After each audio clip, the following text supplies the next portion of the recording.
Darren. Good evening and welcome to Anime-Zing Radio here on our YouTube channel. I'm your host, Doug Engler. Joining me in the co-host seat is our good friend, Angela. Thank you so much, Angela, for joining us tonight. Thank you. Our guest, Rusty Gilligan, messaged me earlier today. They are having some really, really bad storms in Pennsylvania, and there is a chance he may not make it. As you can see, he has not joined us as of right now. Hoping that he doesn't lose internet, hoping that he will be able to make it at some point. Also, Darren is not here with us. He is waking up.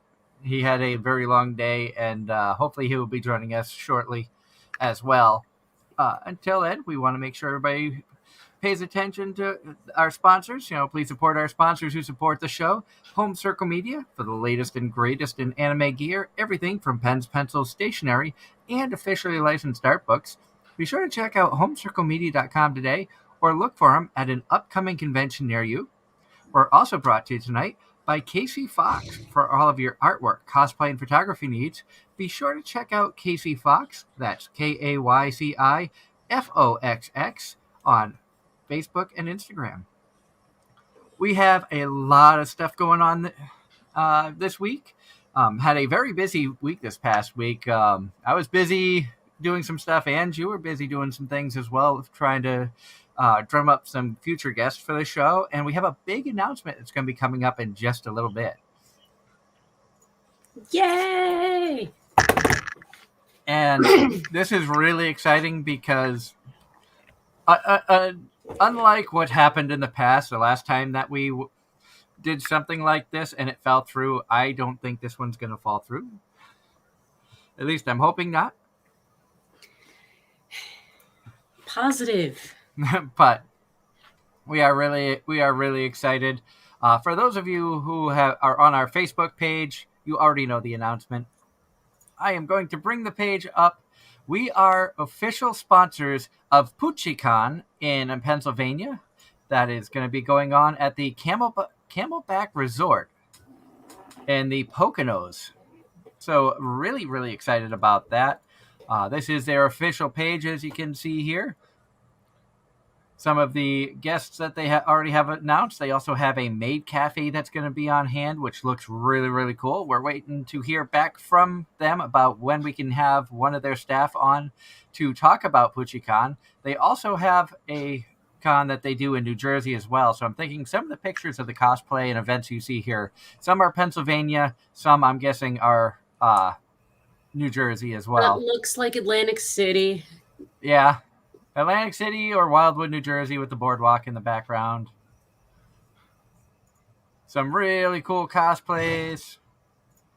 Gotta love the beach atmosphere.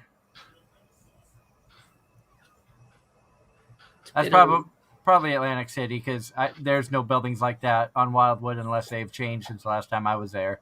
I've been to Atlantic City exactly once. We walked the boardwalk. And it looks like they have a lot of fun. And being at a resort, there's a water park at this resort. So really cool location. As you can see, our sponsors, we are right here. Excited to be partnered with Poutine this year.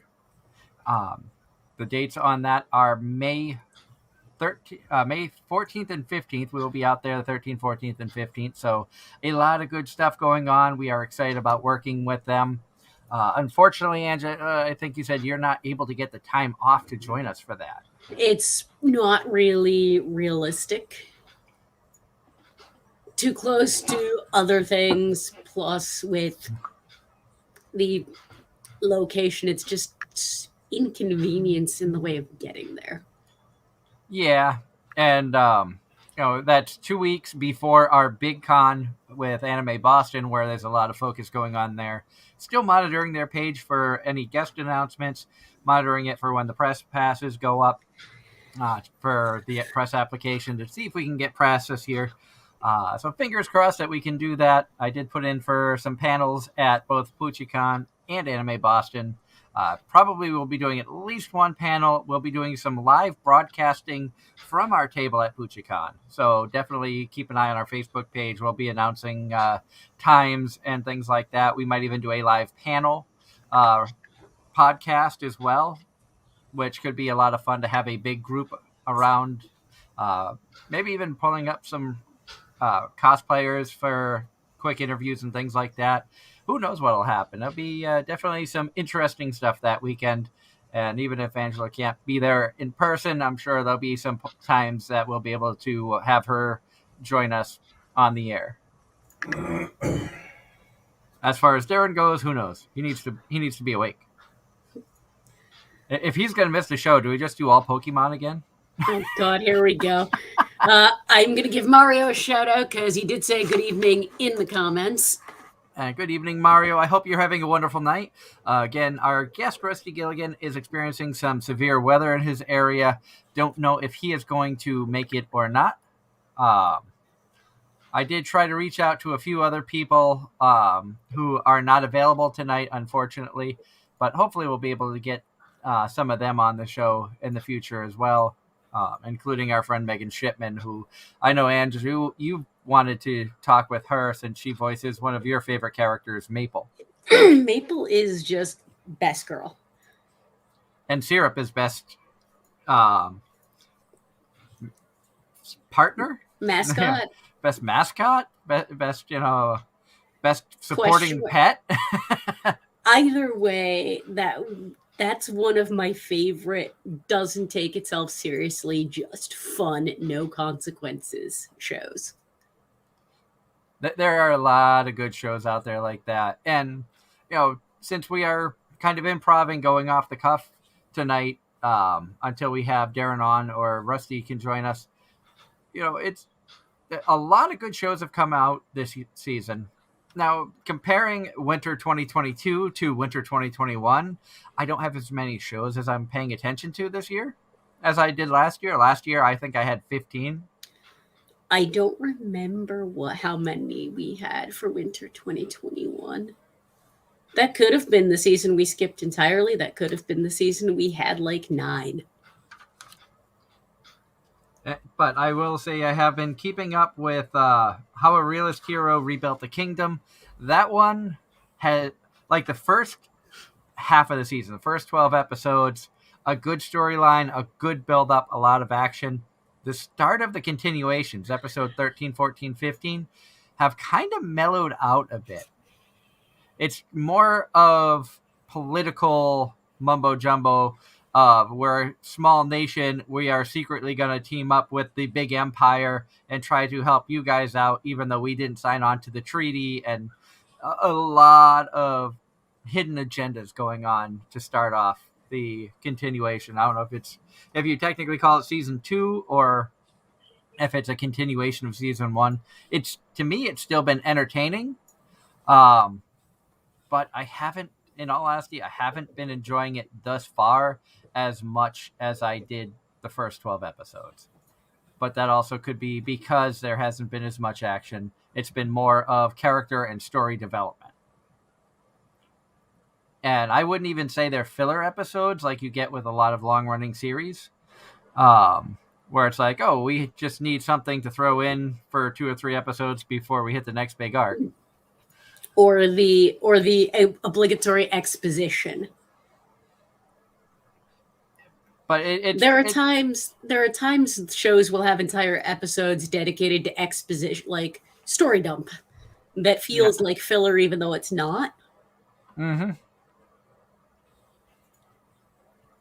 And this show doesn't feel like they put any filler episodes. Like it's the storyline is slowed down. Like it's kind of like a roller coaster ride. You have first season went up, and then you had the fun and excitement, and now hitting season 2, it's just kind of mellowed itself out. I have a feeling it's going to ramp up. You're seeing some of the continuations of the actions of people from season 1, including one of the generals. You see him put to death because he turned his back on the kingdom and basically declared war, even though he was doing it for the kingdom and getting the corrupt nobles all in one place so that they can be tried for their actions. Like I said, it really normally would not be my style of anime, but I have been enjoying it, even though season 2 has been a bit on the slow side. What's one of the shows that you've been keeping up with? One of the one of the ones that I've actually been watching. The new episode went up today, so I didn't watch today's episode, but Attack on Titan, one of my favorites. The final season, part 2. And really all I can say without spoiling is what the fuck. It is wrapping everything up nicely.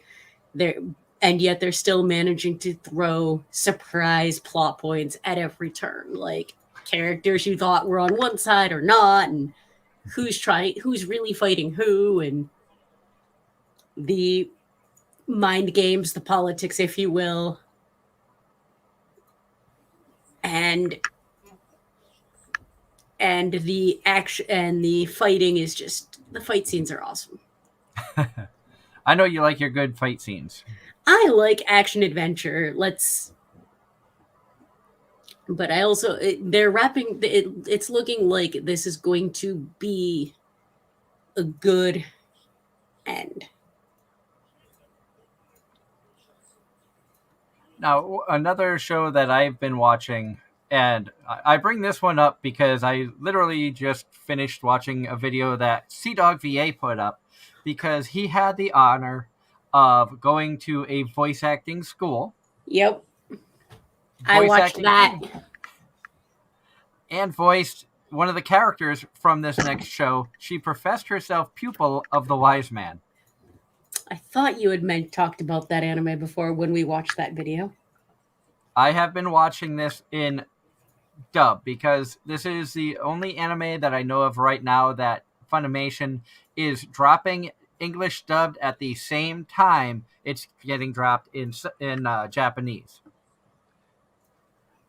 And I have not listened to it in Japanese. I will go back and listen to it in Japanese because I want to see the comparison of the difference between the original and Funimation. Yep. I can say from the video that I saw that Connor did, he is probably a better voice actor than I would be, especially where I don't speak Japanese. He had his issues because he doesn't speak fluid Japanese, and they speak really fast because they've done it their whole lives. When you're trying to learn it and you don't speak it fluently, it can be, like any language, it can be tough, especially if you are from somebody from outside of the U.S. and you're trying to learn English. That can be a very tough. I've been told that English is the toughest language to learn. That is correct. I have been told the same thing, and I've worked back in my fast food days. I used to work with a lot of Brazilian immigrants with varying degrees of the ability to speak English. And it was interesting helping them with their English, to say the very least. And seeing how they do it in Japan, and seeing that they have schools that are dedicated for people to learn the art of voice acting. And voice acting is taking a lot more serious in Japan than it is here in the U.S. Very much so. Japan puts a lot of money in their acting and voice acting studios, and like I think he mentioned in the recording in the video that Connor did that some of the microphones they're using are like $3,500 microphones.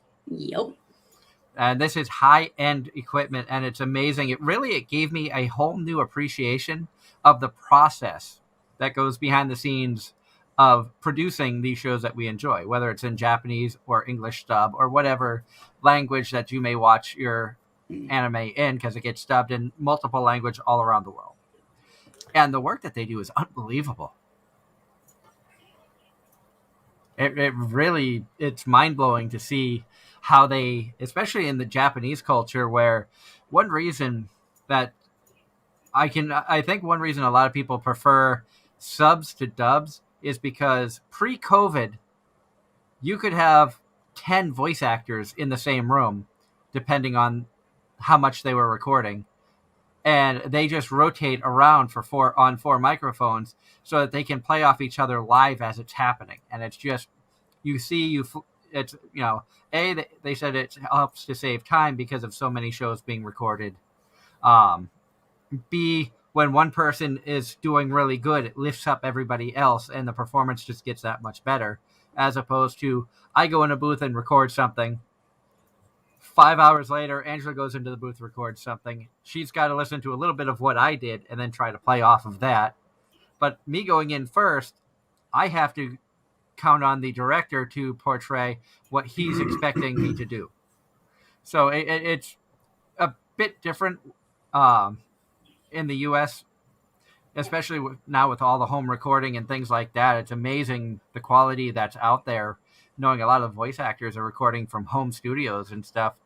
I still think Funimation's not allowing many people into the buildings yet. I don't know about Sentai or any of the other studios, but Funimation, I think, is very minimal. This does not surprise me in the slightest.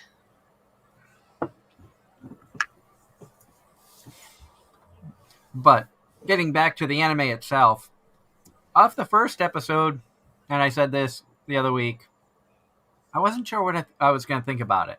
I didn't know if I was going to like it or not, because it did not give you an isekai feel, which I liked, even though it is a video game isekai.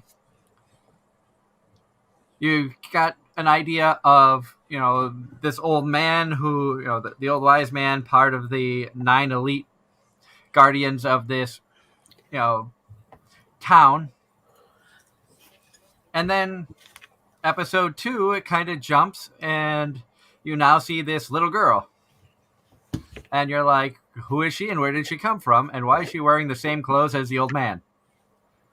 And then you find out that she really is the old man. 30 years have passed in gameplay time. The whole world has changed. And what once was just a basically MMORPG, now all the NPCs have come to life. They have feelings. He actually gets dragged into the game. And because he was playing around with a makeup kit he won off of some stupid little random game, his whole appearance changed, and he is now stuck as this young girl. Yep. So to hide his identity, he claims that he has been, or I should say she claims that she has been training under the wise man and is his pupil, which a lot of people are skeptic about her abilities until she starts pulling out the same stuff that he used to do. And then people start taking her more serious.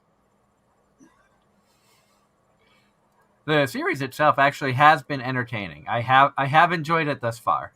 I'm 3 episodes in, and like I said, it is one that I do want to watch in Japanese, especially after seeing how the recording was done and stuff of that nature, because the behind the scenes stuff fascinates me. It always has. Yep. No, I love watching. I actually thoroughly enjoy watching documentaries and things like that. That's one of the things we've been doing a lot of these while we're stuck inside. Lot of documentaries, a lot of YouTube, and a lot of video games. Pretty much. But given we have access to almost literally every streaming service, it's pretty much find something. If you want a mindless, yes, it's an isekai, but if you want a mindless, entertaining isekai, I literally sat down and binge watched In Another World with my smartphone earlier this week. In one night, I sat down and watched all 12 episodes. Another one we've been keeping up with is Tokyo 24. It's a post-apocalyptic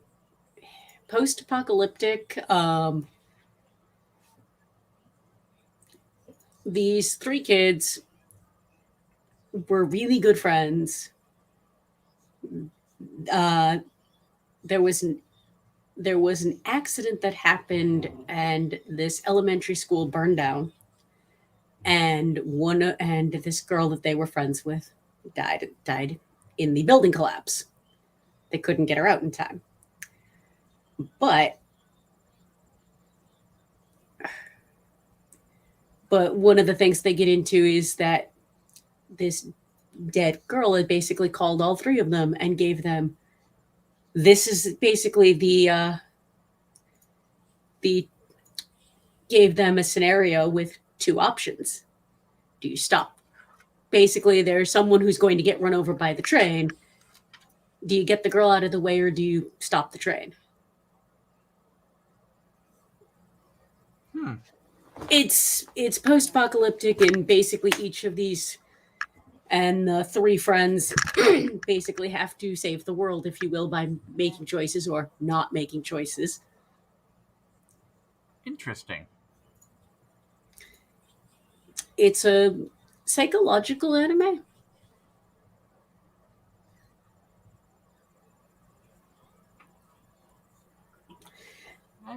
But I like the weird. I like the weird stuff, if you will.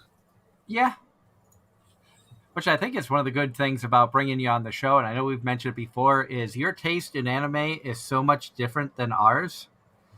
So I think it helps add a dynamic that we're going to be talking about shows that, like 24 is probably something I wouldn't watch because I'm not much into the psychological shows because I'm psychotic enough as it is.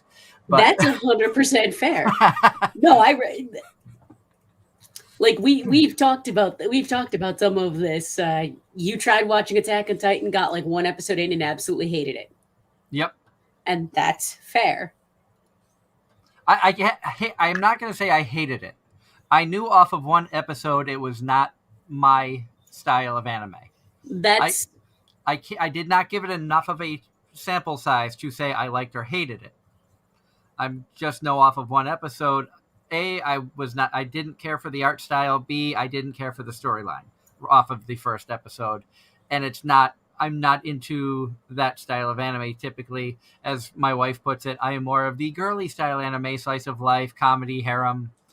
You know, the funny, the goofy, some action, uplifting, stuff like that. Not so much the gore, the guts, Whereas the war-themed stuff I actually do enjoy. The gore, if it's done well, it doesn't bother me. Gore for the sake of gore is a different story, and that's kind of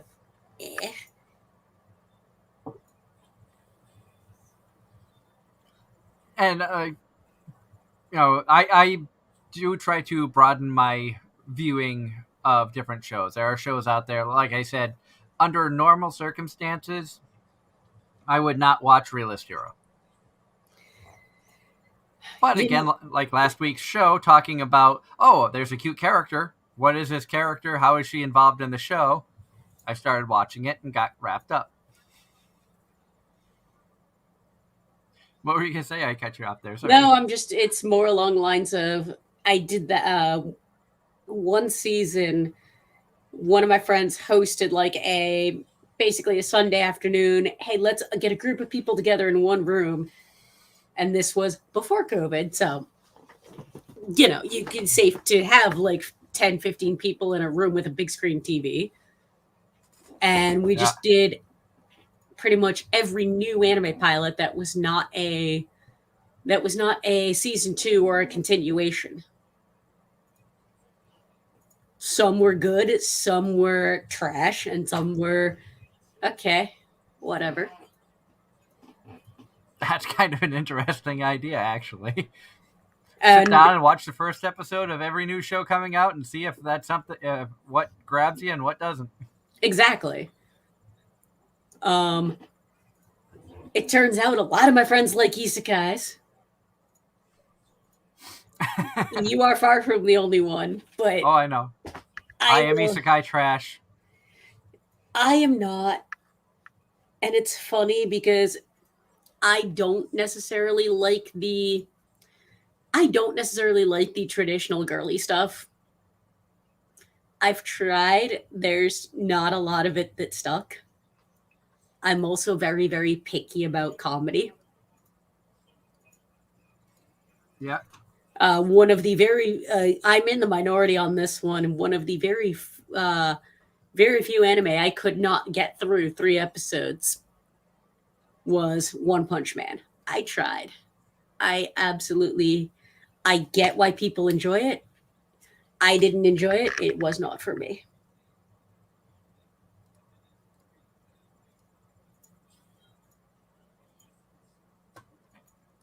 Yeah, I never even gave One Punch Man a try, in all honesty, because just off of, from what I had seen, it did not impress me.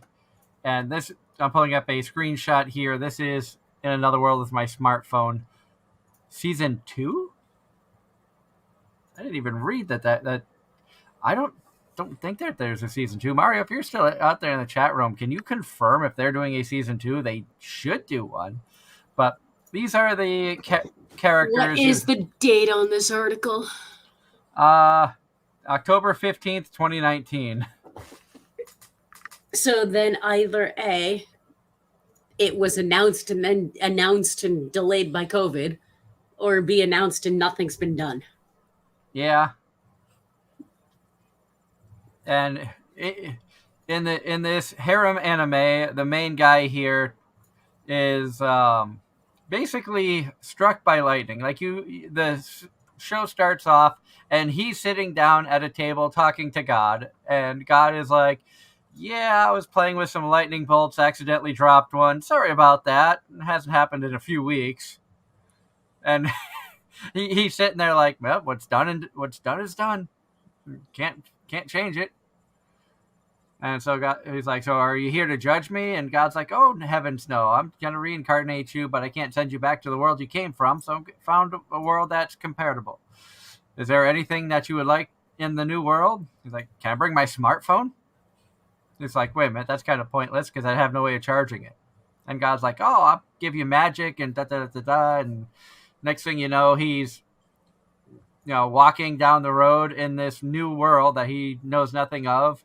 God updates the GPS on his phone to the world he's in, so now he has maps for everything right on his phone. All sorts of, he still has contact and can see the news from his old world.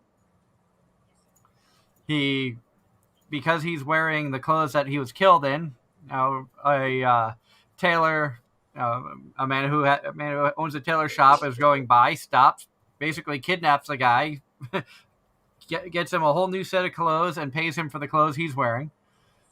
He then meets up with the two girls that you see wearing the purple and green. They are twin sisters. They are in a bit of trouble in a back alley. He goes, helps them out. Next thing you know, they join a party. They run into the girl with the red ribbon and pink and blue outfit that you see. She is like ninja style training for martial artists and things of that nature, samurai type stuff. The two blonde girls, the blonde girl in purple is the king's daughter. The other blonde girl above the cat is the duke's daughter. And in a neighboring kingdom, they run into the girl with the white hair holding the umbrella. She is a fairy that is well over I think she said that she's over 600 years old, I think she said. But she is a fairy. She just hides her wings really well. And with it being a harem anime, the daughter of the king decides that she wants to take him as her husband.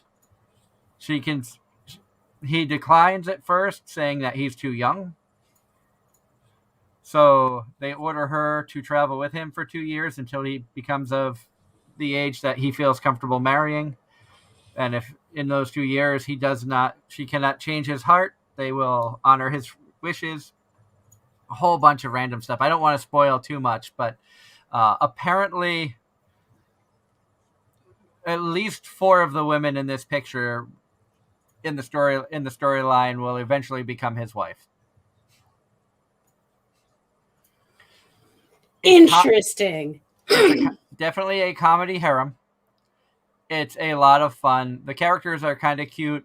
The little white cat that you see there was known as the White Tiger. Very powerful being.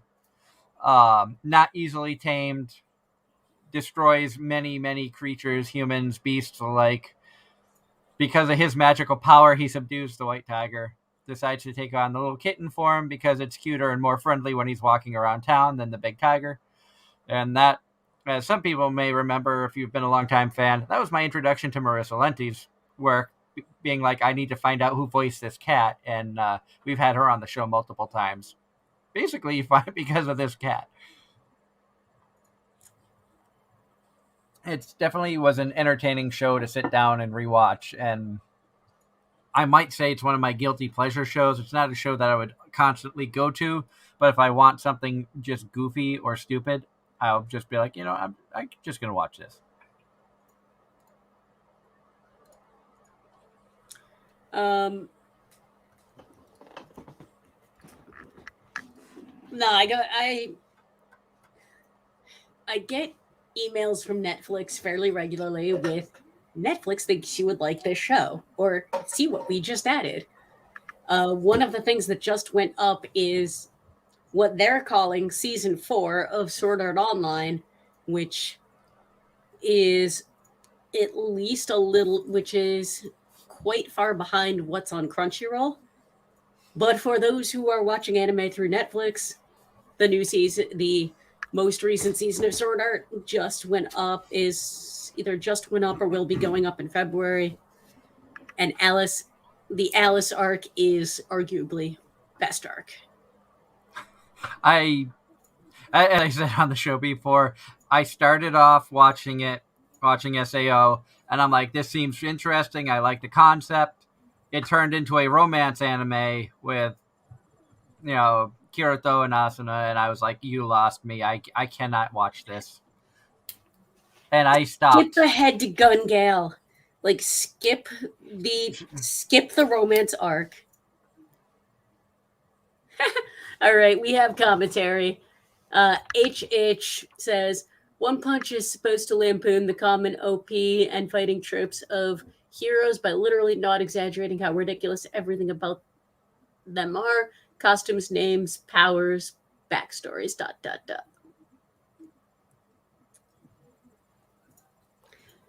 Yeah, I'm waiting to see an anime that's kind of it. And I know we have a lot of people who watch this show internationally. And if you don't know who Mel Brooks is, he is a very talented director who has created many movies that are spoofs off of popular movies, tales. And Mel Brooks is arguably one of the most irreverent filmmakers of our generation. And, examples of his work: Robin Hood Men in Tights, making fun of the whole Robin Hood theory. Spaceballs, making fun of Star Wars. And Star Trek. Blazing Saddles, making fun of probably just the entire genre of Westerns.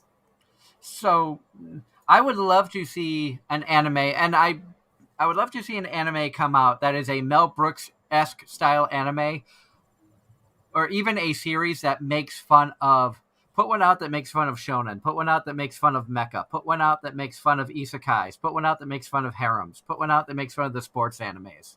Magical girls, psychological, put something out there that's like Scary Movie, making fun of a lot of the horror films.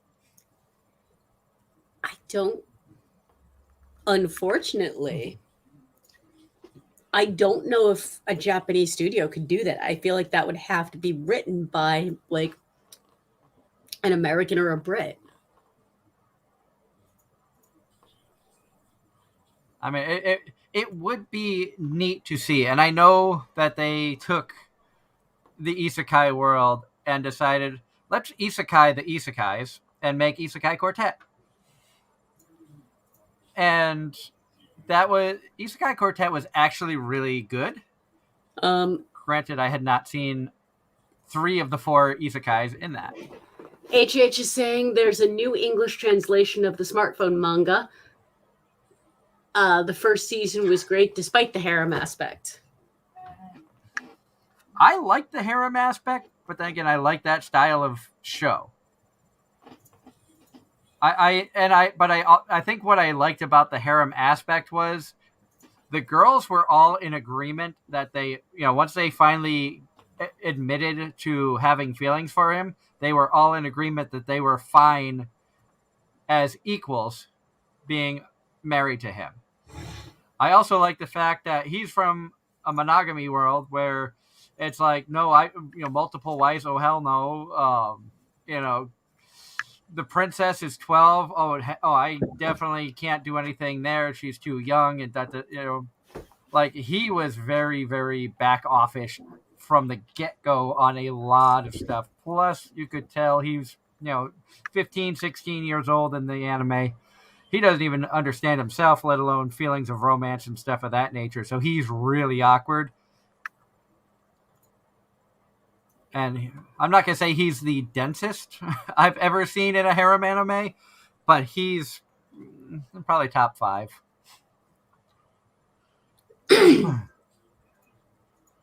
I think each Irimura in Infinite Stratos is the densest or the dumbest when it comes to our harem. Girlfriend, that character is annoying in a whole different retrospect, though.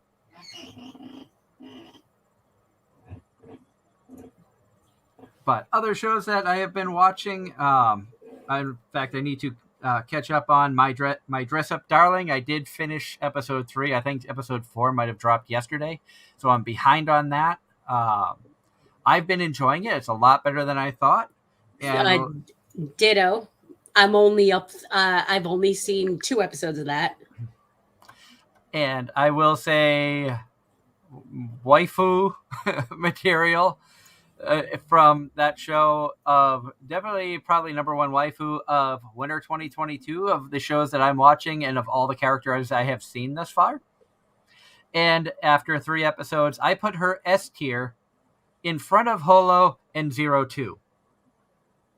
Based off of looks, personality, how she interacts with this very awkward gentleman. And she is like the ultimate girl that just about I think any guy would, especially any like anime geek guy, would dream of.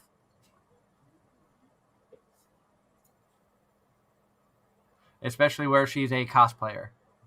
And I'm sure many of the anime fans who enjoy cosplay have always dreamed of being like, I need to find a gorgeous cosplayer. Whether you say it or not, you've at least thought it.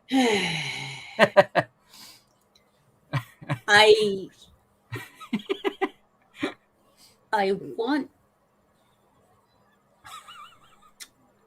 want to share something I found on Facebook in one of my fan groups.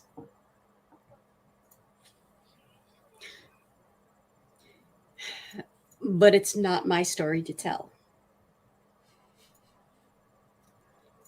Understandable.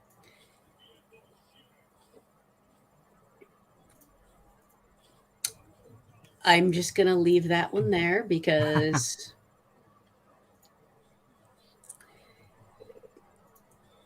we'll just leave it there. Guys at conventions sometimes don't know boundaries. Very true. That is very true. And a lot of times at conventions, the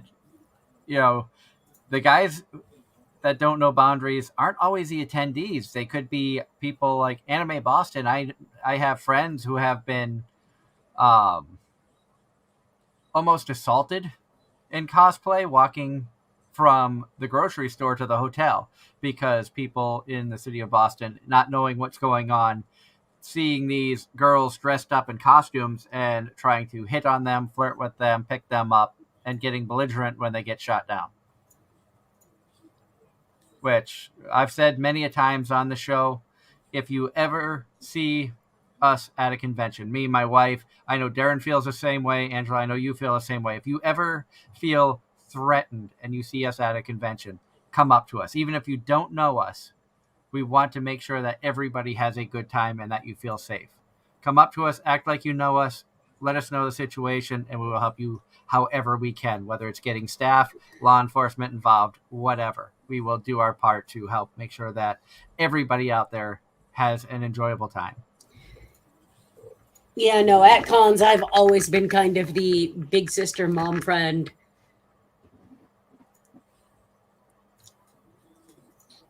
I've always been the one to kind of take care of everybody else.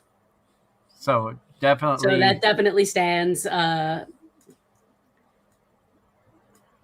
No, and especially like we are looking at getting tables at multiple conventions this year. If you see Anime-Zing Radio at a convention that you're at, like I said, if you're feeling threatened, come up to the table. Just start chatting with us like you've known us forever. Or just come talk to us, period. We like that. Yeah. Yeah, come and hang out. We're good people. We don't bite. The fans. The figures, maybe no. Although I can't speak for Darren and his Dakimakras. He's probably wrapped up in a mountain of Dakimakras, fast asleep. I did try to call him before the show, and that was about as much as we got out of him. Yep. But other good shows that are going on right now. I know that you had a bunch that you were watching. Were there any that being stuck at home? Were there any shows that you decided, oh, what the hell, I'm going to give it a shot, even though it might not have been on your list?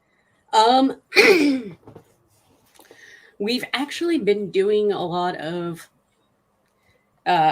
being stuck at home, we've been doing a lot of just different things. Like, I finally finished my New Game Plus run for Tales of Arise, did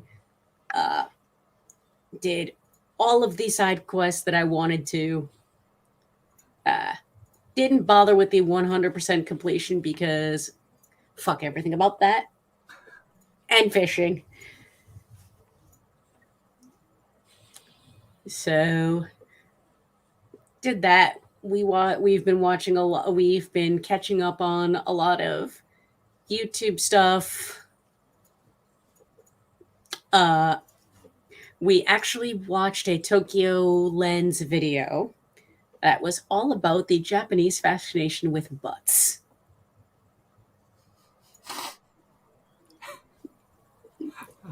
Japanese fascination with butts. It's a thing. It is very much a thing. I'm not going to doubt it.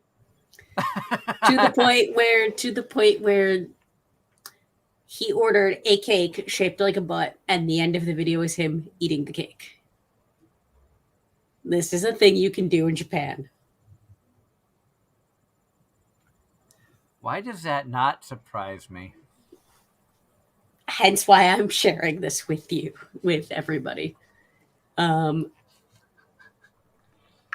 Catching up on things like Trash Taste and those guys. And I and anybody who follows me on Facebook saw me post earlier this week that I completely rearranged my sleep schedule on Thursday. I have never gone to a midnight release in my life for a video game. But thanks to the good fortune we had at the casino a few weeks ago, decided to spoil ourselves, and we got 2 copies, one for me, one for my wife, of the brand new Pokemon Legends Arceus game. Midnight release, so I got home after doing some errands and stuff after work. Got home, I was in bed at 7:30. The alarm went off at 11:30, so I got about 4 hours of sleep. Up, grabbed something to eat on my way to GameStop to pick up the games. Home about 12:15, started playing the game.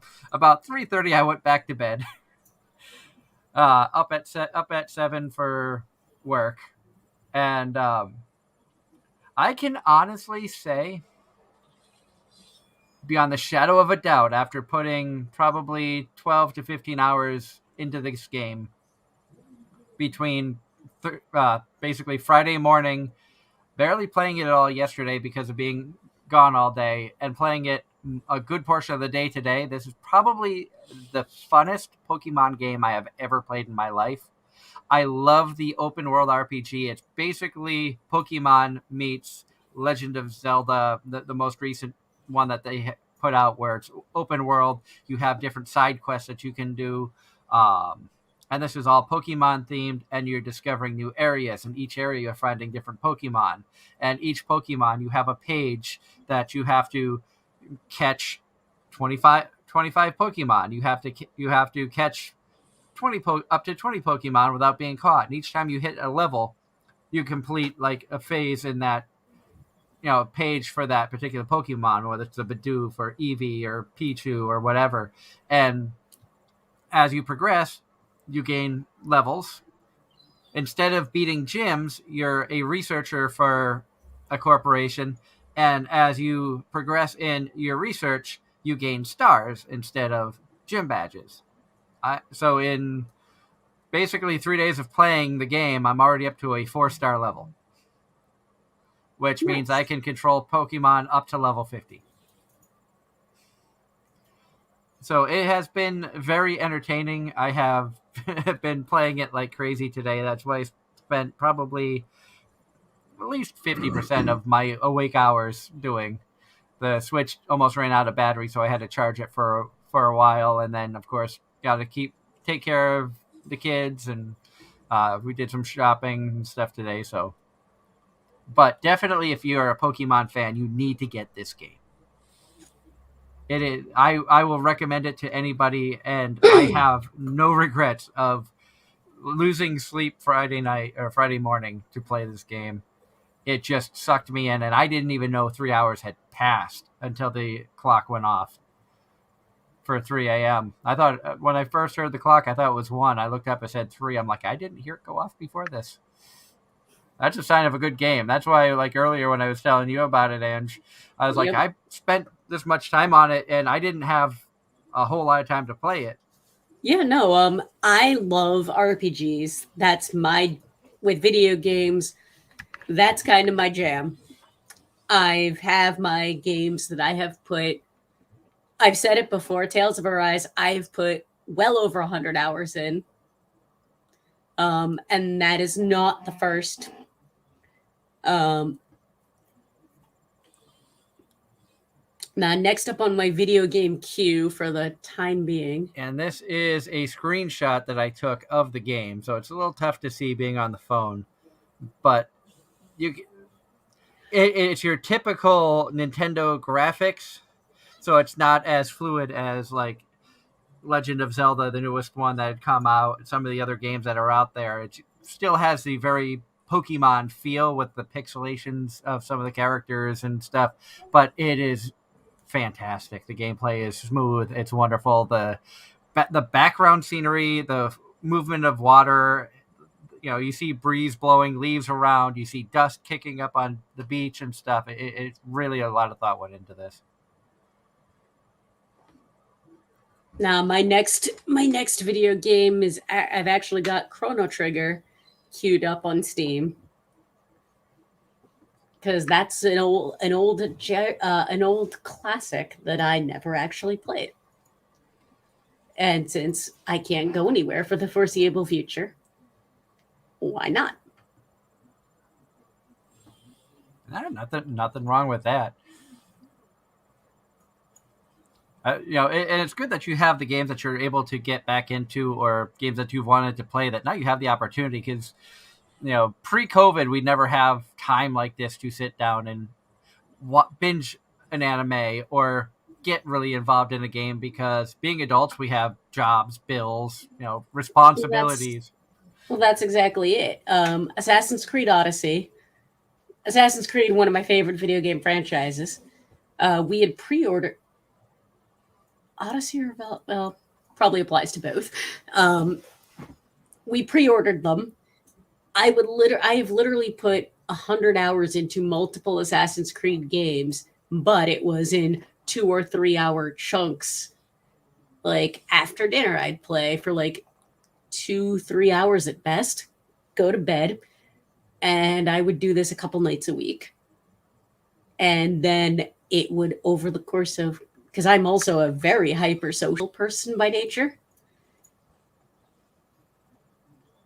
Yeah. So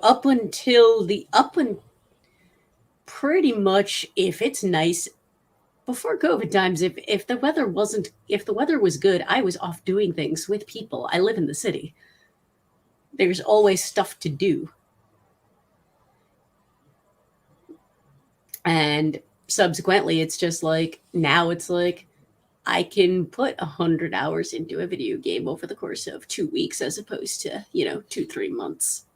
Yeah. And Julia is spot on. So many faves in all caps. Oh, yeah. And hello, Julia. Welcome to the show. Hopefully you're enjoying the content tonight. Our scheduled guest, Rusty Gilligan, is experiencing some severe weather in his area, and I don't believe he's going to be able to join us tonight. And, well, why, thank you. I think I know which Julia this is.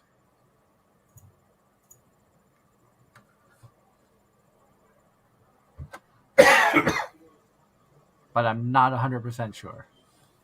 I think this is our friend Julia, who has been on the show. I was gonna say. I'm guessing. If not, we're sorry. But yeah, no.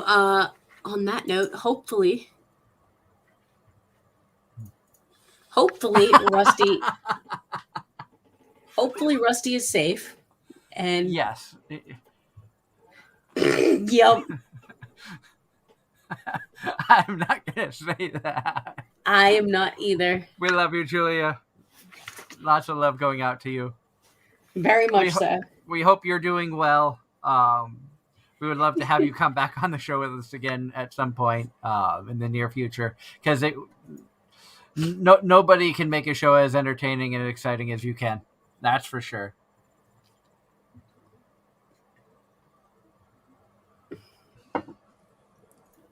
And but and it's funny because we had another night, we just had like a Pokemon segment, and Darren's not here to chime in. I know, right? Demon Slayer is one that I keep hearing is really good. I have not actually seen it. I have watched 6 episodes and don't know that I can continue watching it. I give everything a 3-episode trial. After I gave this one 6 episodes to really like hook me, and I'm like, it's not triggering me. And even my wife is like, oh, the movie they had come out, you need to watch it just even to get to the movie part, because you love trains and the guy becomes a train. I'm like, if I wanted to see an anime about trains, they've got Rail Wars. In fact, I have it sitting on the shelf over there. And that's an entire anime based around Japanese railroads. I love Julia's comments. All I'm going to say to that is, what you enjoy is what you enjoy. We are not going to shame anyone for what they like, unless it involves inappropriate things with children, in which case then fuck you. Yes, we do not touch anything of that nature. Other than that, no judgment. Whatever you're into as long as it is of legal stature. Exactly.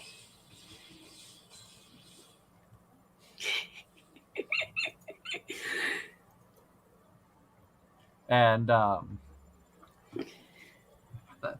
that's one thing that I find kind of humorous in anime, and I'm sure, Ange, you have seen this on social media all over the place, of the waifu tiers, and you look at people, and Megamin is on there. You see a lot of people who are like, oh, how can you make Megamin and some of these other characters waifus when they're only like 15, 16 years old? And in like our culture here in the US, you're not considered an adult until you're 18, where Japanese culture is very different, where they start training their young women in the ways of being a good partner at, I think, 12 in some cases. I do not recall about Japan.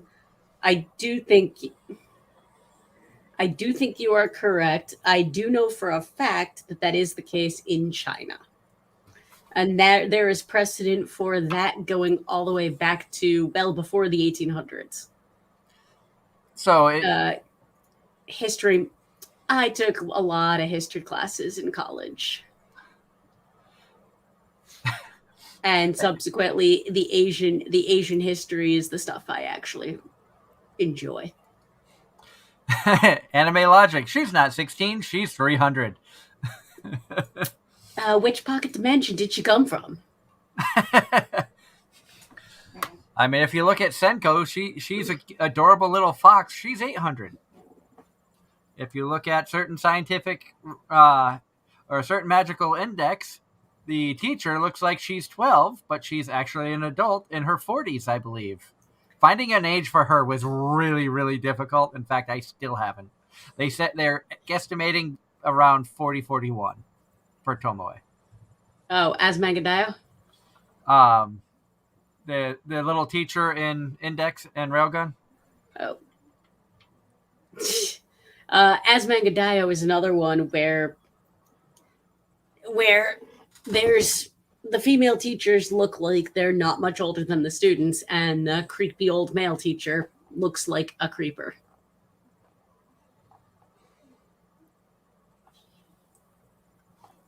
But it's a wicked cute slice of life anime. So Komoe. I'm sorry, I said Tomoe. Her name is Komoe. I'll pull up the picture of her for you.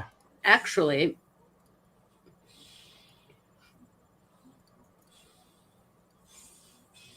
so that is her.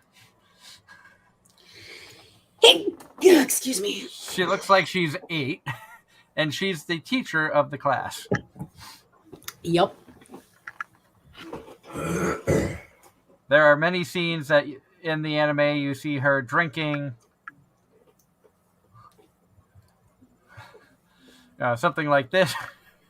No time to explain, get in. Gotta love anime logic. Yep. But there's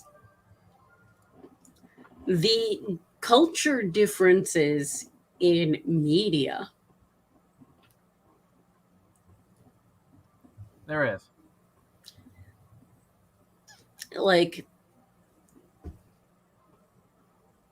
thank you, Julia. If you, I might have mentioned this before, but Batman Ninja. It's basically a Batman story out of the American comic book character, but done by a anime studio. And it's you can definitely tell it's written by anime writers.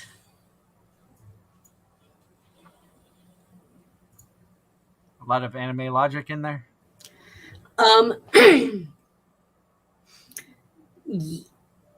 Yes and no, but it's one of those, just the differences in the way it was. The differences are very notable. It's not like an animated comic. It's not like your typical animated comic book cartoon show. Interesting. Go ahead. It definitely felt more like an anime. And that's one thing that's kind of neat too, is like growing up, we didn't have a lot of anime anime was not easily accessible to us as it is now. In fact, I didn't really start watching anime until Inuyasha on Adult Swim. Before then, anything animated was American cartoons. I grew up with things like, the Disney characters, Mickey Mouse, Donald Duck. Grew up with Looney Tunes, Tom and Jerry, even going to Nickelodeon programming like Danger Mouse, Teenage Mutant Ninja Turtles. That was the animation and stuff that I grew up in. And I never once thought about, somebody actually voices these characters? I've never once even thought about that until I got into watching anime and then finding out about conventions and the voice actors of these shows are going to be there. And I'm like, never even thought about that. But when you sit down and you watch the art styles and the different designs between the way that even early anime was designed is so much different from the way that the cartoons here in the US were made. lots of noticeable differences between facial features of the characters to the designs. Like Tom and Jerry, you look at that and it's a lot of fluid lines. Like Tom's head is a circle and you can see the pointy ears being a cat. And in Japan, they would have put a lot more detail. It wouldn't just be a circle with two triangles on top of it. They would have put a lot more effort in to enhance detail like fur, whiskers. And what you'd end up with is something more probably along the lines of either Hello Kitty or Poutine. Yeah.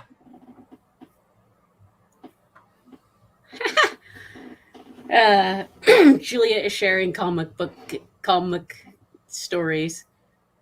Michelangelo came to my 3rd birthday party and ate my Fig Newton.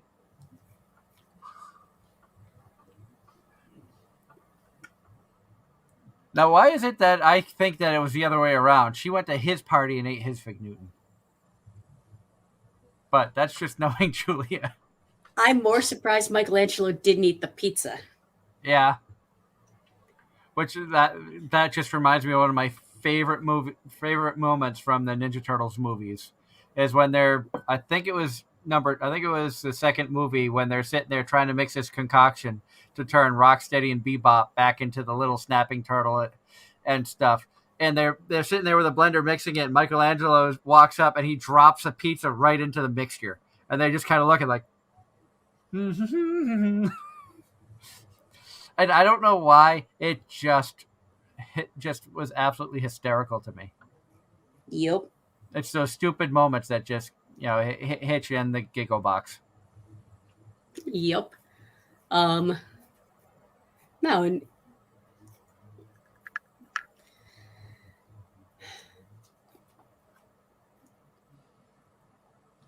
God, where to go from there? We are so sidetracked. Welcome to Improv 101. This is how you fill 2 hours when your guest cancels because of weather. But if you are just joining us and you missed our big announcement earlier, we are excited to say that we are partnering with PunchyCon, a wonderful convention that goes on in down in Pennsylvania, and they also have one in New Jersey. We are going to be at PunchyCon in Pennsylvania at the Camelback Resort in the Pocono Mountains, nonetheless, on May 14th and 15th. Really excited about that. We will be welcoming somebody from the convention on the show, hopefully in April, a little bit closer time to the convention. And,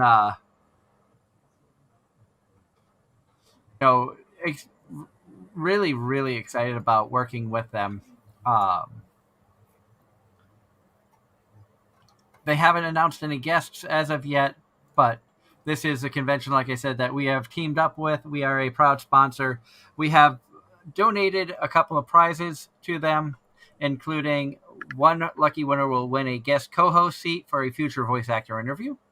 The voice actor, of course, is to be named later because we don't know that far out just how many voice actors who we're going to have on the show. We've reached out to quite a few, waiting to hear back. I know with the dubbings being like the dubbing schedule has picked up and they're a lot busier now than they have been because, with the COVID and stuff like that. So it's going to be tougher to get their time and their attention, but we are planning on bringing on quite a few voice actors. Also, we have donated a spot where the Masquerade overall winner will be a guest on the show, probably sometime late May, probably early June, depending on their schedule. So we are excited to have a couple of guest spots on the show for some lucky people. We are also planning on doing at least 1 or 2 panels at the convention, including as long as it gets approved, we want to do a live show in a panel setting. From the convention, we can bring up some cosplayers, maybe some random people. Who knows? Maybe a guest of the con might come up, and we can do some live interviews there. We're also going to be doing some live broadcasting from our table so that our fans out there, if you're not able to get to Pennsylvania to check out PunchyCon, you can still be somewhat a part of it and see what's going on. I'll have the camera focused out as people are walking by and everything, so you can see and experience a little bit of what the con has to offer. So really, really excited about this. A lot of good stuff is happening. And if you haven't noticed, up in the corner here above Angela's picture, we do have a new mascot logo, and love how it turned out. We're going to be working on a new official Anime-Zing Radio logo here pretty soon as well. We also are going to be working on getting some promo materials, new banner, and things of that nature. So a lot of good stuff in the works here. And we're only in January. I can't wait to see what 2022 has to bring for Anime-Zing Radio. All the awesome guests, having Darren and Angela being a part of the team, as well as our wonderful sponsors with Casey Fox and Home Circle Media, who have backed us for a long time. We're looking at potentially bringing in more sponsorship. If you're interested in backing us as well, go to our Patreon. That's right down there. Donate anything if you feel inclined to. If you want to help support our show, you want to help us improve our equipment, have better technology, better computer, so you don't have to worry about the technical issues that I get from time to time. Of course, I was gonna say you need a new computer, as we've already proven recently. And also we want to get better equipment for conventions. We want to have better cameras, better microphones, sound equipment for doing in-person interviews at the conventions.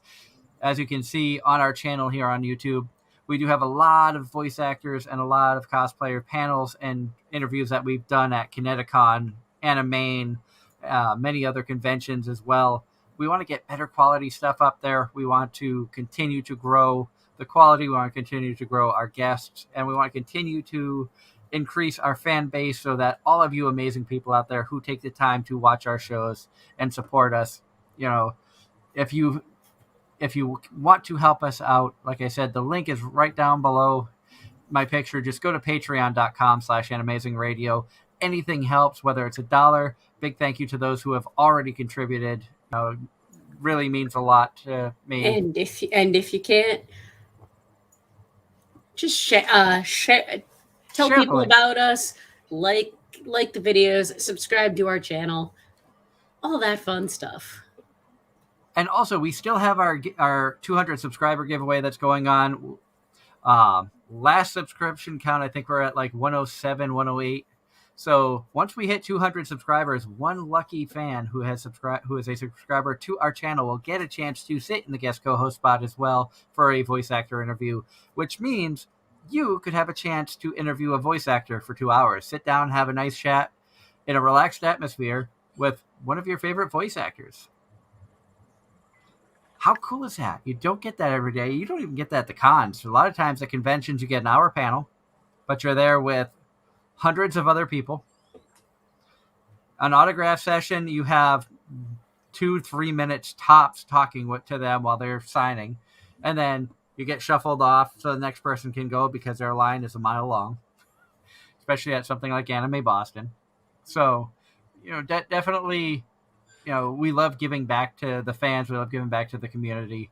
Also, if you have ideas of guests that you would like to see us bring on the show, whether they be voice actors, cosplayers, artists, comic creators, anybody that you can find at a comic or anime convention, let us know. Either down in the comments of the video or shoot us a message over at facebook.com/Anime-Zing Radio. We love to hear from you guys. Love to hear the ideas that you guys have, and always looking to bring on more interesting people, that's for sure.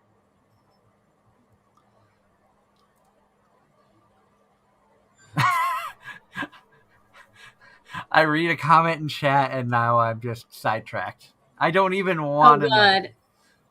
I don't even want to know. Nope.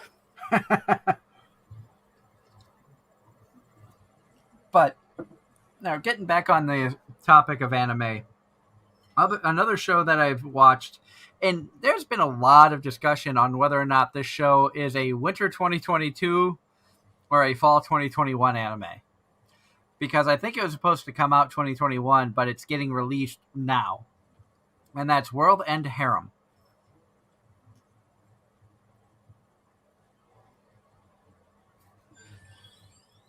And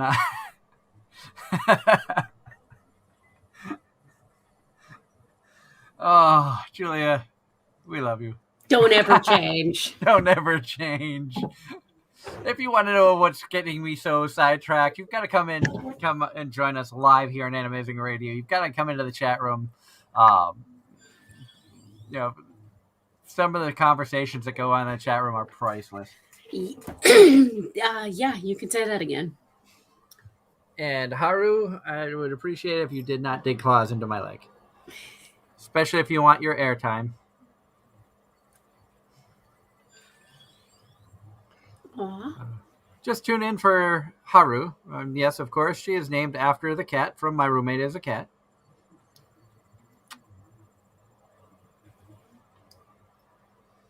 What?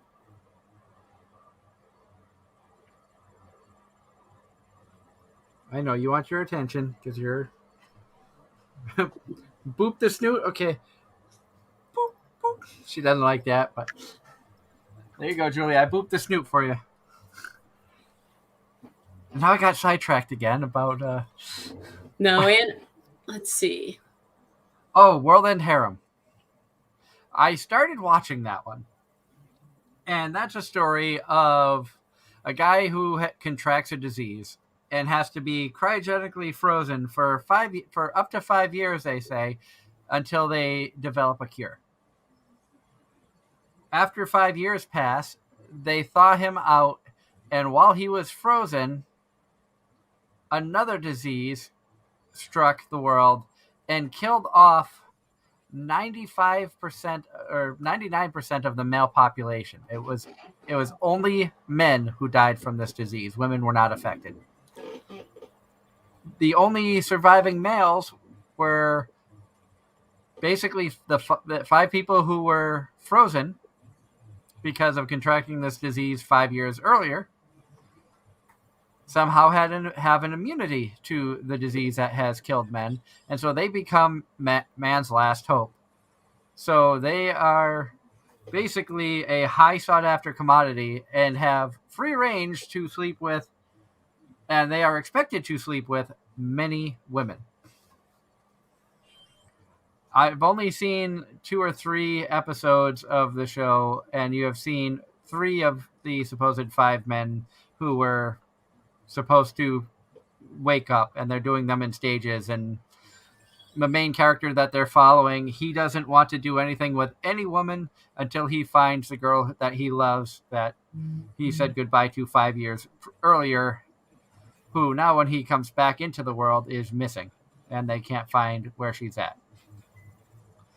So it's an interesting story that has started off. Again, I don't think I normally would have gone after this type of show, but something about it, like, I don't know what intrigued me to check it out, but it seems interesting, and it's kind of scary to see a show like this come out, especially in the world that we're in now, where, you know, COVID is out, and some people are getting it worse than others. Like any disease out there, some people are going to get hit harder than other people, depending on immune systems, so many factors. But it's just a weird concept to me to think about a world that is, you know, just about all women. And I know a lot of guys will joke and be like, oh, you know, one guy, you can have all the women you want, da-da-da-da-da. But, man, no, that's there's a lot more behind it than that. It's not that simple. No, it's not. When you think about it logically, and, like, the amount of pressure that is on the shoulders of these men, knowing that the human race is dying off unless they can impregnate many women, and they are expected to. And they have to hope that their offspring carries the same regenerative defenses that they carry against this man-killer disease to be able to continue to support human life. When you think of it that way, that's some serious stuff right there. That's some deep thought stuff, and that's almost scary. It's really got, like, wow. That one got a lot deeper, a lot more serious than I was expecting. Yeah. One of the ones I'm watching, I'm not sure It's shaping up to be a fairly stereotypical shonen. The show's called Orient, and basically it's the story of two guys, one of whom was in this realm. Anyone who is born or descendant of an actual bushi is seen as lower class. And one of the two main characters is a descendant of a bushi, and the other is his best friend, who is not. But his best friend just loves the idea of the bushi, loves that the whole a bushi's pride is the fact that when no one else would stand up to the monsters, the bushi did.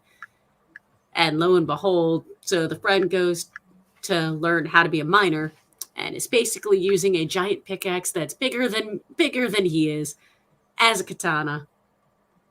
They get into the mine, and lo and behold, the mine is a lie, and it's really a monster that's going to take control. And he goes, no. And then he decides to try and kill it and basically be a bushi. It's very shonen, very stereotypical. It's almost like one of those so decidedly average that we might just get bored with it.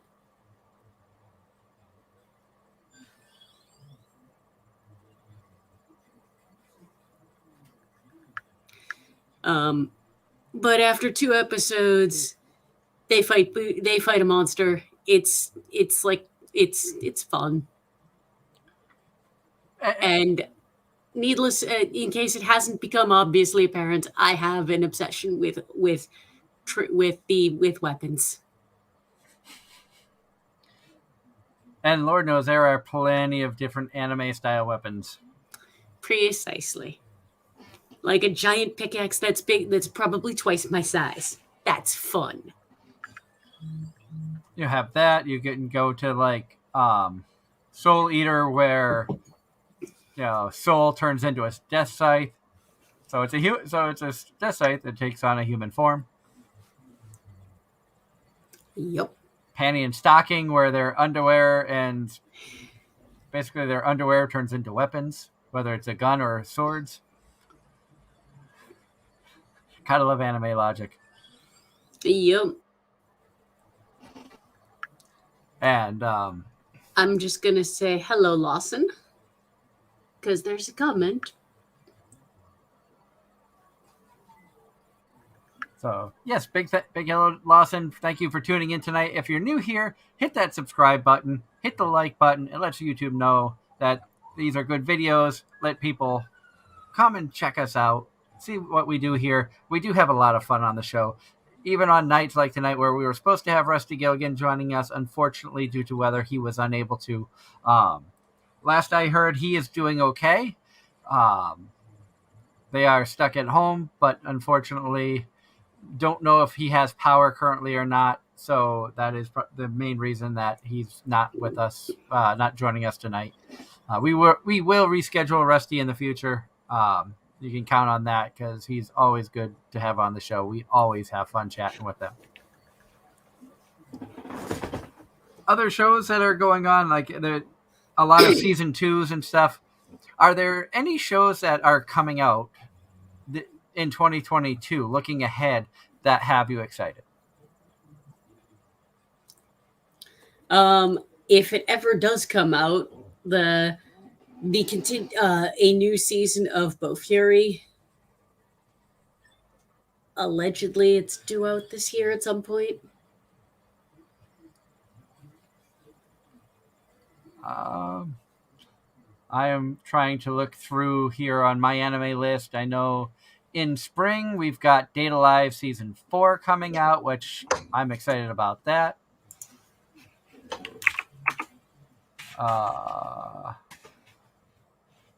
Fury is supposed to be coming out for a second season soon, which I know has a lot of people excited. I don't see I thought it was coming out April, but I could be wrong. I'm not seeing it actually listed here. unless it just hasn't been updated. Because I would have thought that it would have been a very high rated anime. Let's see if it's been pushed back to summer. There it is, summer. The Devil is a Part-Timer Season 2 is coming out in the summer. That is the anime I think I am the most excited about. Yeah, looking at the spring list. Looking at the spring list, nothing's jumping out at me right now. Summer doesn't have a ton shown up yet, but you do have, like I said, Devil is a Part-Timer Season 2 is coming out. Also, Rent a Girlfriend Season 2 is coming out in the summer. So there's going to be some sequels that is going to have my attention.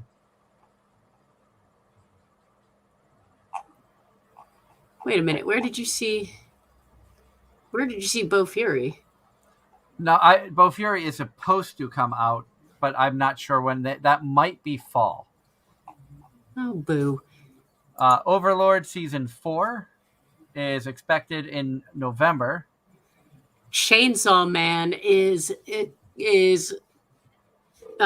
November as well. And November, Bo Fury. Goblin Slayer Season 2, Bo Fury Season 2, My Hero Academia Season 6. Is It Wrong to Pick Up Girls in a Dungeon Season 4, Uzaki Season 2. More Bleach. The second season of Nagatoro. Vinland Saga Season 2. More Fairy Tail. Good God, I thought that was done. Kuma Bear, second season. Oh, I'm okay. I might be more excited for that than Devil is a Part-Timer. No, don't know exactly when that's coming out yet, but there's a second season for Kuma Bear. There's more Love Live coming at some point, end of the year.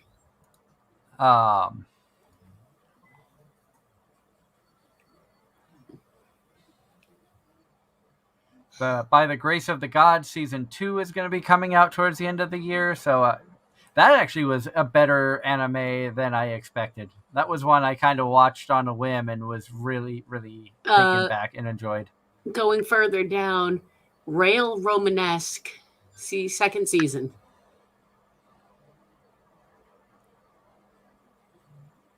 Peter Grill got a second. Good God, Peter Grill was not a good anime. I don't know why that's getting a second season. That was so boring. Another Gundam due out in September. So a lot of good stuff that's coming out. A lot of second, third, fourth, fifth, sixth seasons that are expected to come out this year. More Pop Team Epic. Rurouni Kenshin, Meiji Kenkaku, Romantan Shin Anime Project.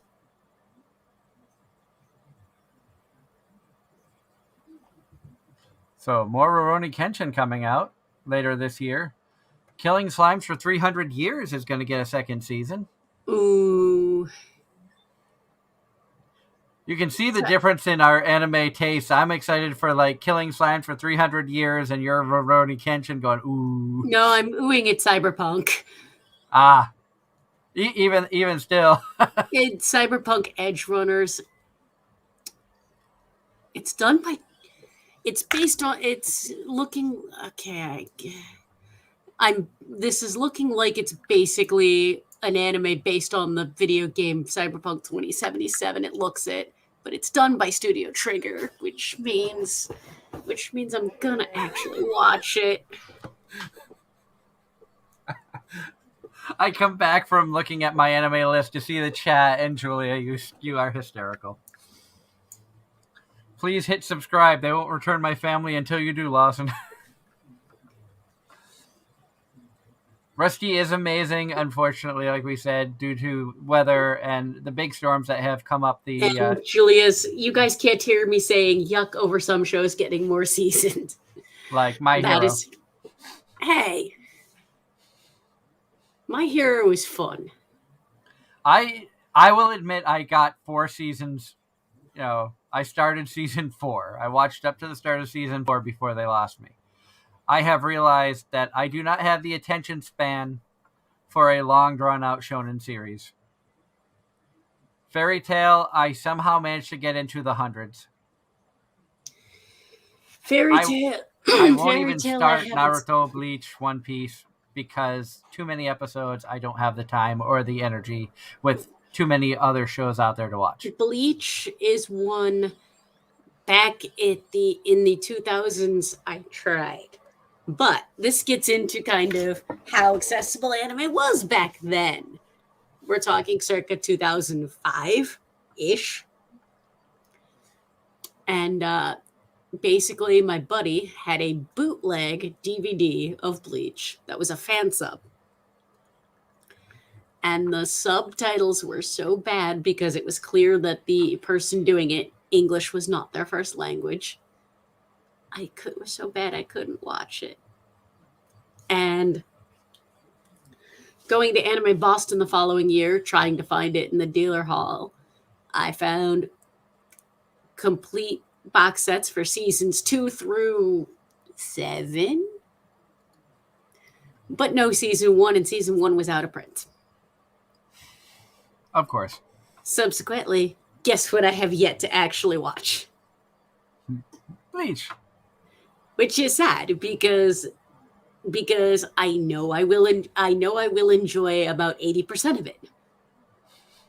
AKA I know there's a fuck ton of filler, and filler is boring. Mm-hmm. Although we were talking earlier about like anime tropes and poking fun at things of that nature, I was just thinking about it, and I don't know why it popped into my head, but talking about filler and stuff like that, one anime trope that you see, and just doesn't matter the genre, they always seem to have the bathing/beach scene in just about every anime out there. Realist Hero, I have not seen that yet.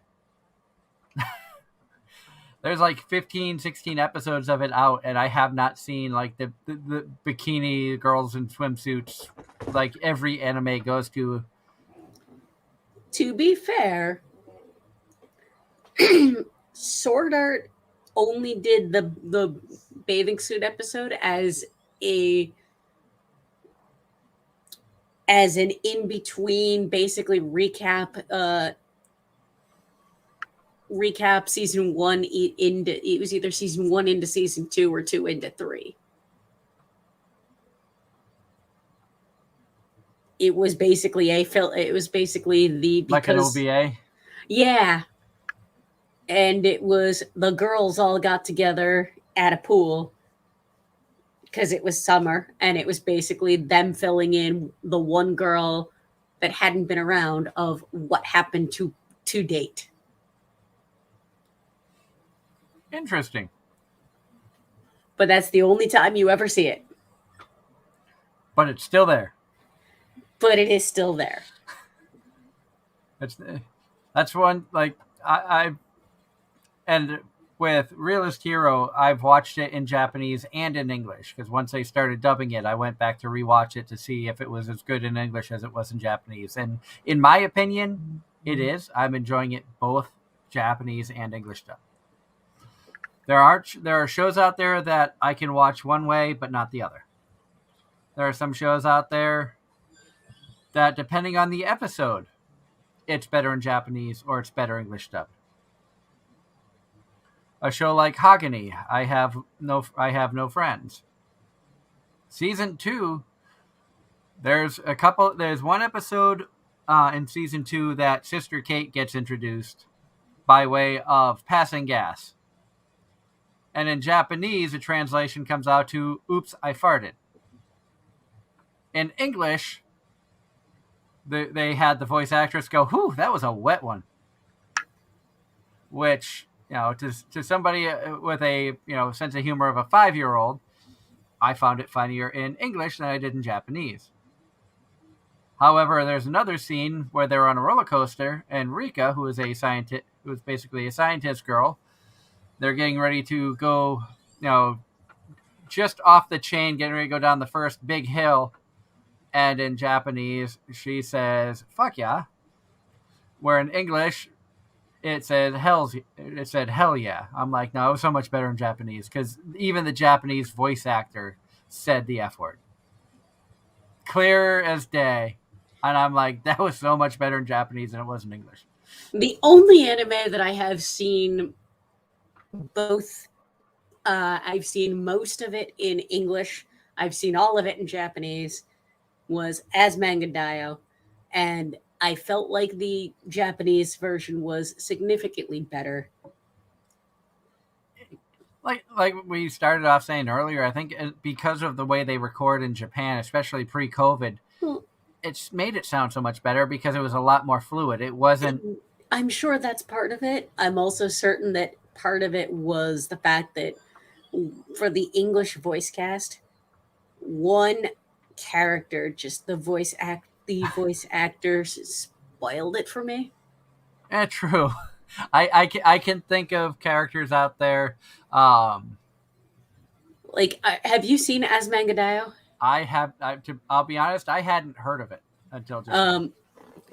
It's actually wicked cute. It's a very cute slice of life. I actually think you'd like it. Probably.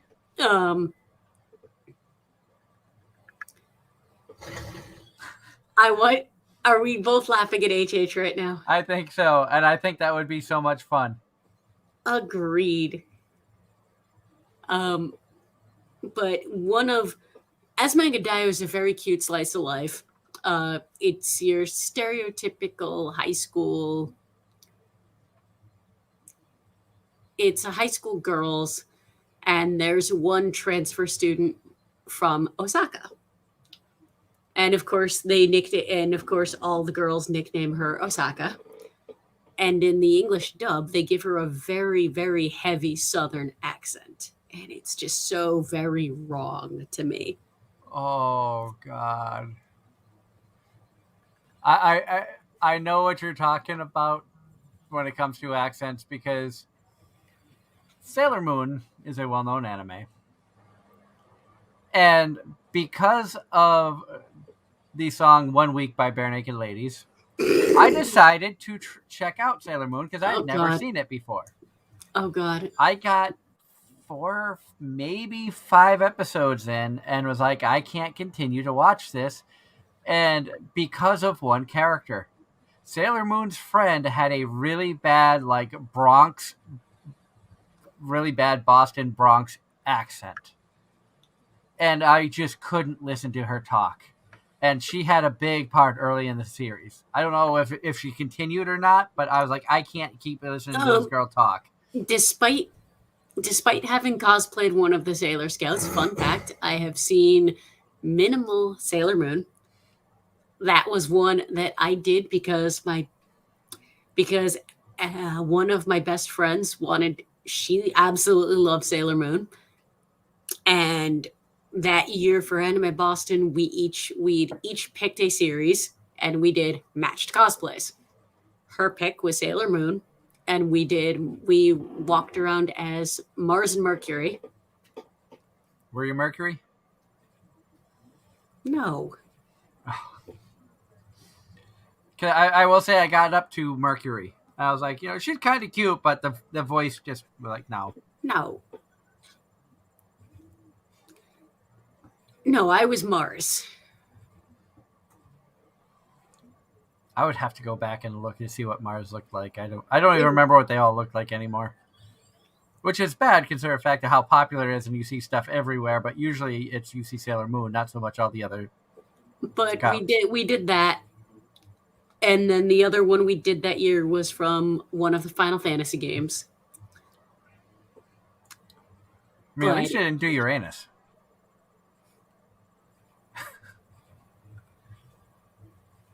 Although, wasn't she, from what I heard, wasn't Sailor Uranus supposed to be lesbian in the original? Or am I thinking of one of the other Sailor Scouts? There was one that had really short hair, and they said that she was supposed to be in the LGBTQ community. In the Japanese version, there is a pair of lesbians. In the American version, they're cousins. So of course I'm thinking because I heard about the Japanese version. So I have no idea. Sailor neither do I. I Moon that didn't watch that far. I didn't watch. We tried when Crystal, whatever the new Sailor Moon was that came out a couple years, 3-4 years ago. We tried watching.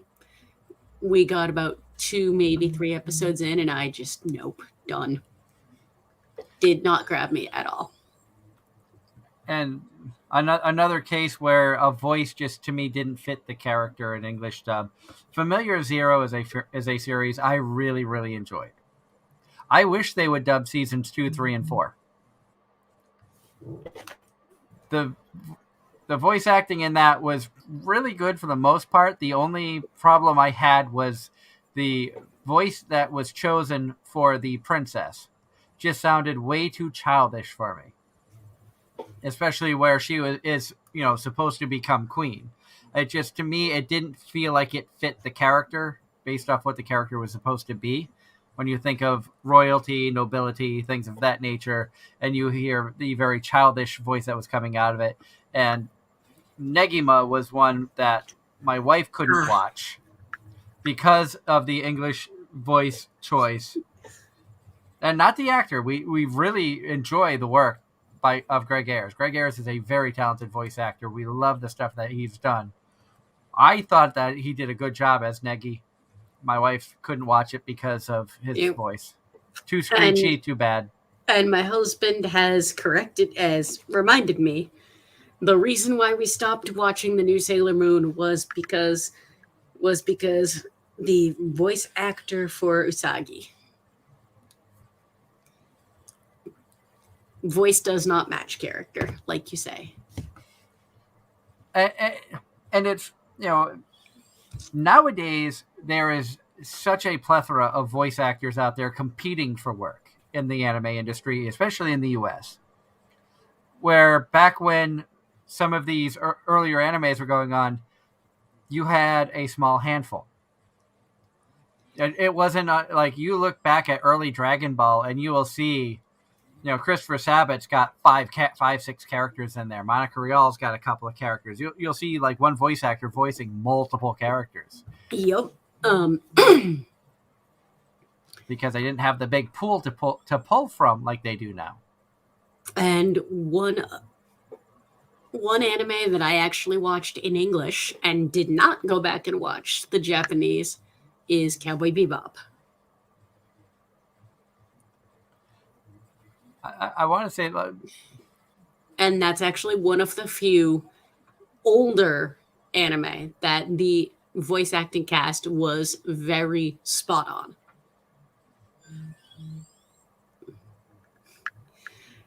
And I will freely admit that was a bit of an argument because I originally wanted to watch it in Japanese. I lost that argument, and I will concede that they were right. I have not watched this particular series in Japanese, but I've seen it multiple times in English because knowing the history of how it became an all-time classic in English. And of course, I'm talking about Ghost Stories. And I first heard about Ghost Stories from Monica Rial when I went to Bakuretsukan. She was a guest there one year, and she was talking about how this is the only fully improv English dubbed anime. When it was bought out, when it came over to the US, it was bombing hard in Japan. So basically, the Japanese studio, when they sold the rights to the American company, said, "We don't care what you do with it. We just want to try to break even." Because it was not popular in Japan. It was not doing what everybody was hoping that it would do. So the American studio said, all right, the only thing that we're going to keep are the characters' names. We're going to change everything else about, there's going to be no translation from the Japanese script to English dub. We're just going to have fun. The first person in sets the tone for the show. And they made fun. Like Ghost Stories, if that were to come out now, and an English dub the way that it did when it was released would piss off so many people with the fact that they picked on and poked fun at everybody, regardless of race, religion, culture, sexuality, whatever. There were jokes in there covering everyone, which in this day and age where everybody is so uptight about, equality and everything, it would get so it would have more holes in it from bullets than Swiss cheese. And it is such a classic when you sit down and you watch it and you realize that this was improv. Monica Rial went into voice first, then Greg Ayres would go and do his character. He would have to play off of what she said. There was really no script. And they would just go one after another and have fun playing off of each other. And it all just kind of worked. And I want to say one reason I don't watch it in Japanese is because I feel that it is so good in English. I don't want to spoil it, knowing how bad it was in Japan and how bad it bombed, especially where the Japanese has nothing to do with the story of the English dub side of this anime. It is two completely separate stories, even though it's the same video you see on the screen. So that's one reason why I don't think I will ever watch it in Japanese. Part of me wants to know how bad it was in Japanese, but at the same time, it's just so good in English. I don't want to spoil that. And that is one heck of a mini golf course on the TV behind you. It is not... Some sort of golf. It looked like a pool cue from my angle, and it's VR golf. I have no idea what he's watching. Proton John. The answer is Proton John.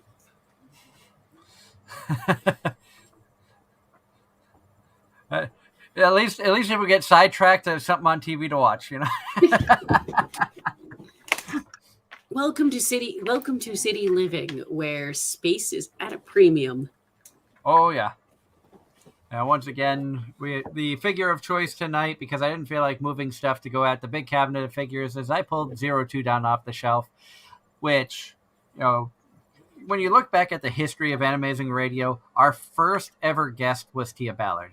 Very talented voice actress, voice of some of my favorite characters in anime, including Mizure from Rosario Vampire. 02, in my opinion, is her best work I've ever heard her do. Whether you like Darling in the Franxx or not, I think that this character was Tia Ballard's best work that I've ever heard her do to date. Darling of the Franxx is one that I've heard a lot about, never actually watched. Which is weird because it does have the mecha aspect that you enjoy. I think that just came out at a time when I was either watching too much other stuff or just way too busy. And then it was I'll wait until it's done and then go back and watch it. And subsequently, guess what hasn't happened? Yeah. It's like me with Assassination Classroom. That came out at a time that I was moving a lot. And I'll get back to it, and I still haven't gone back to it. But, Darling in the Franxx, great anime. My only issue with it is I feel like they could have made the ending better. Well, there's a lot of shows like that. That's not limited to anime. Oh, I know. But that's my only qualm, and I'm not going to spoil anything for you. But I feel like they could have made the ending better. And there are shows out there like World End. I'm not going to go through the whole title because I don't think we have enough time.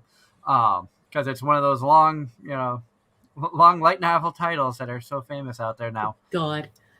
Oh, I haven't. Speaking of that, they brought up on Trash Taste that they had done a thing that we didn't find yet, where there's an AI that generates light novel titles. You're gonna love it. and it got to a point where they couldn't tell what was real and what was AI. I saw that video. I saw the one that led up to it and the one that they did actually on the trash taste. And once you find it, you are going to love it. It is hysterical. And you will also learn that one of their names is not an actual name according to the AI. Also,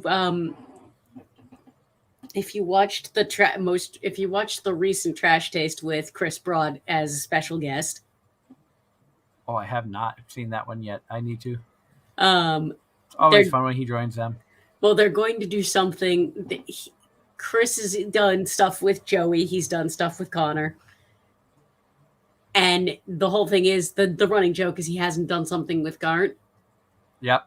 So there's going to be a thing with Gart taken for granted.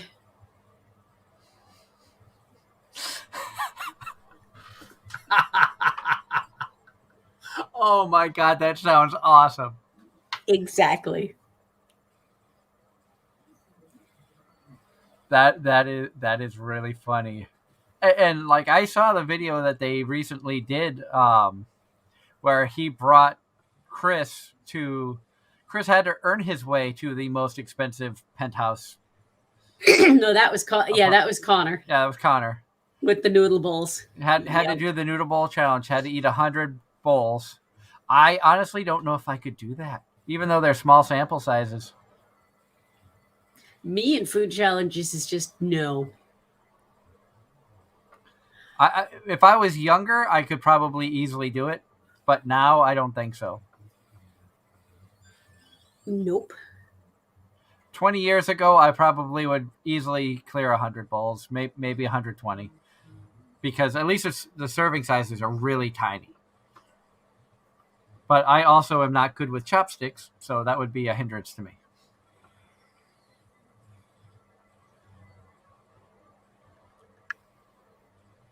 Did I tell on slightly tangent, did I tell you about beef sashimi?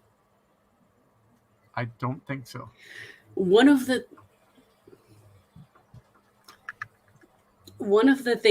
things we did in Montreal in November was we went for a really nice date night at an Asian restaurant, and we got one of the appetizers we got was beef sashimi, which you cannot get here because rules and laws and all that fun stuff. Mm-hmm. And it was delicious. I was surprised. But it was basically something it was sashimi style, but it was effectively similar to what you would get if you got a steak tartare. Okay. But it was very, very good. The leaving the country and experiencing other countries' other food choices. Now I do want to go, because one of the cuisine that I was introduced to moving up here and actually at a convention in Maine was poutine, which is, a Canadian staple, I guess. I'm not sure. Do you like cheese curds? Oh, I love poutine. Okay. We have a pizza place down the street. I order poutine pizza from them. I've also had poutine mac and cheese from a specialty. There's a restaurant in town called Our House Bistro that serves mac and cheese, homemade mac and cheese. Everything is made in-house, and they have all sorts of things: seafood mac and cheese, poutine mac and cheese, pulled pork mac and cheese, which is unbelievable. No, I love mac and cheese. I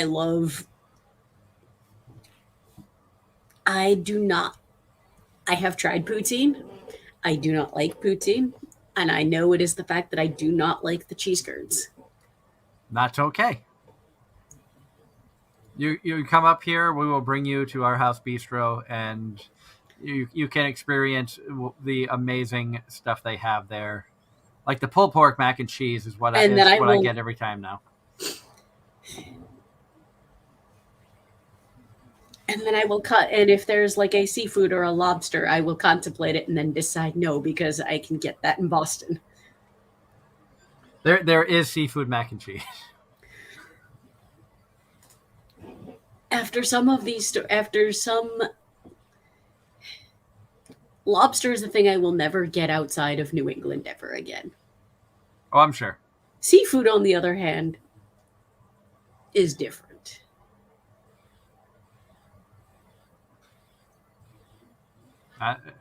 And speaking of food, that's another thing in anime. Dean Ross points out the cheese curds are cheddar cheese that squeaks. Hi, Dean. How are you? For those of you who don't know Dean Ross, he is part of the Montreal X-Men, a very talented cosplaying group that has made appearance at multiple conventions in my area.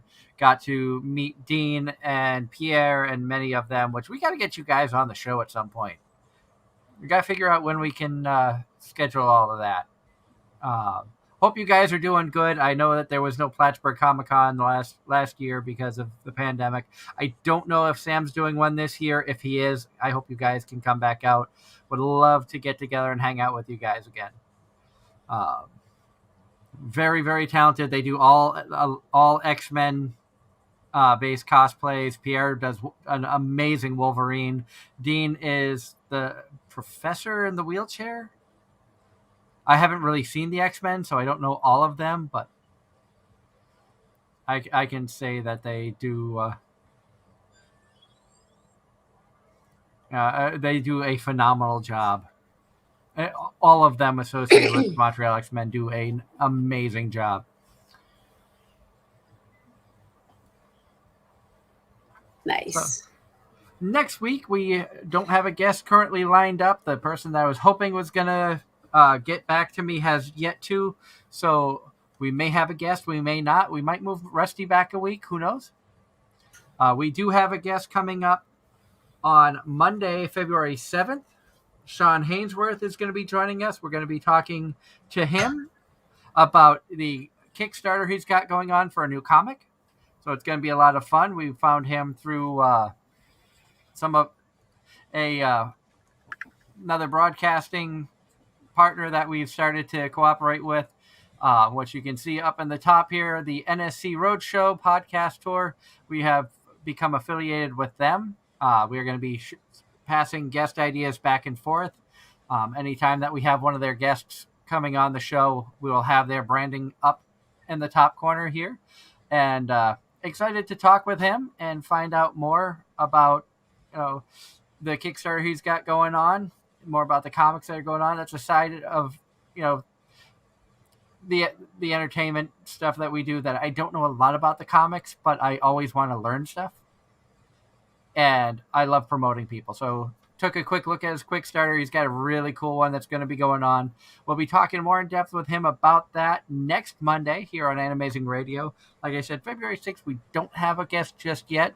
May have a cosplayer. Maybe it'll be Rusty. Who knows? Maybe we'll have a Rusty cosplayer. We could combine them.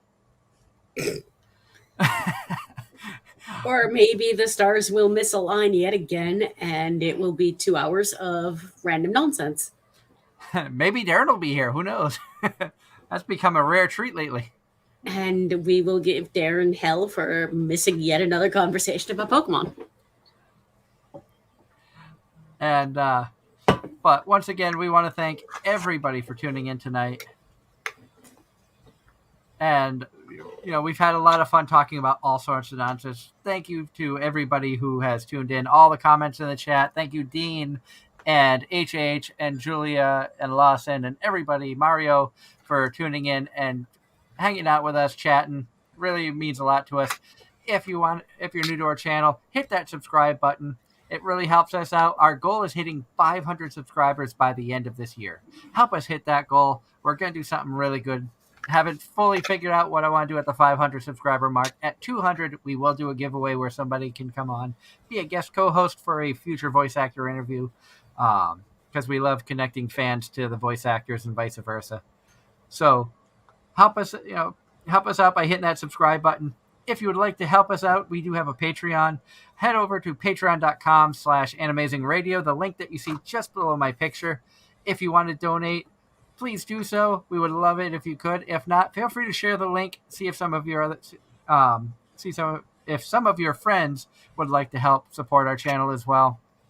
Also, share our channel here on YouTube on social media.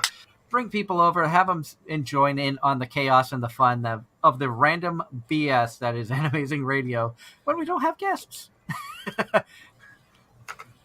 We really, as I said at the top of the show, we really appreciate everybody who tunes in for our shows. We have a lot of fun doing them. If it wasn't for you guys, we wouldn't still be here. So big thank you to everybody who tuned in tonight. Everybody who's going to be tuning in, for all of you guys who tune in during the week on our YouTube channel. I hope you guys hit the like button, hit that subscribe button if you are new. Be sure to stick around because we are going to have some big things coming up in the future. Again, look for us at Poutine in Pennsylvania, May 14th and 15th at the Camelback Resort. Excited about going there. Of course, we're going to be at Anime Boston. We already have our tickets purchased. We are waiting to find out when press applications open up. We will still be, whether we get press or not, we will be able to do some coverage from Anime Boston. Other conventions that we're looking at include possibility of Northeast Comic Con. If I can financially do that, we may do the Vermont Gatherings sci-fi expo that they have coming up as well.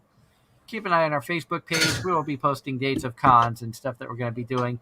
Until next week, I hope everybody has a wonderful night. Enjoy the anime this week. Stay safe if you're in the cold weather areas. And any final words before we go? No, I think you summed it up. Everybody stay safe, stay healthy, enjoy anime. Enjoy the anime, video games. Enjoy Pokemon. Enjoy whatever it is you enjoy. Life's too short not to. So until next week, this has been Anime-Zing Radio right here on our YouTube channel.